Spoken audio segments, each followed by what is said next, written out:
Hello viewers, good afternoon সবাইকে। তো সন্ধ্যাবেলা একটা অন্য রকমের ব্লগ দিতে চলেছি। এই যে দেখো এখানে অন্য প্রেসার কুকারে সিটি হচ্ছে। এই যে আদা রসুনের পেস্ট বুঝতেই পারছো কী হবে না, এখানে এক জায়গায় ক্রিকেট খেলা হচ্ছে। আমার হাজব্যান্ড ঘুগনি বিক্রি করবে, ঠিক আছে? তো চলো দেখতে থাকো আমি ঘুগনিটা কীভাবে করি। এই যে ম্যাডাম টমেটম নিয়ে আসছে, ঘুগনি হবে ওই ঘর থেকে। টমেটম দিয়ে কী হবে? কী করেছিস টমেটমটা? খেতে লেগেছিল?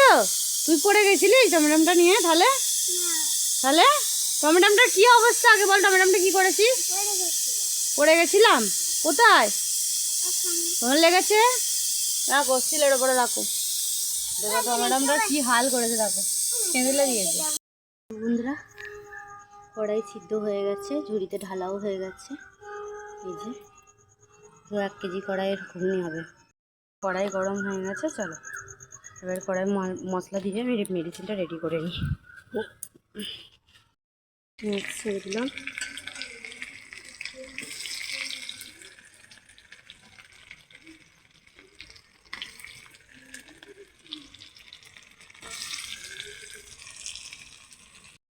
পেঁয়াজ ভাজা হয়ে গেছে।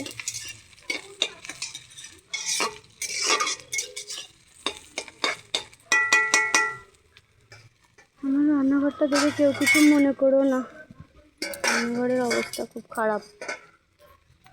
তবে আমি একটা ইচ্ছা আমার মোটামুটি হয়তো এই মাসেই হোক কি সামনের মাসেই হোক পূরণ হবে, সেটাও তোমাদের সঙ্গে ভিডিও করে দেখাবো।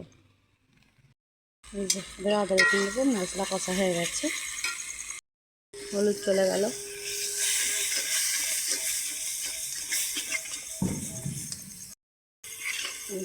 ঝোল চলে গেল, করছি।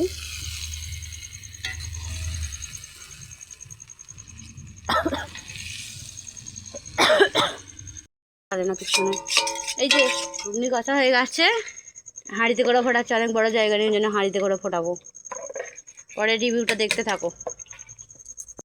নোংরা করে যে সিল ধুয়ে রাখতে হয়, এভাবে রাখতে নেই, তাই সিলটাকে একটু পরিষ্কার করে নিই।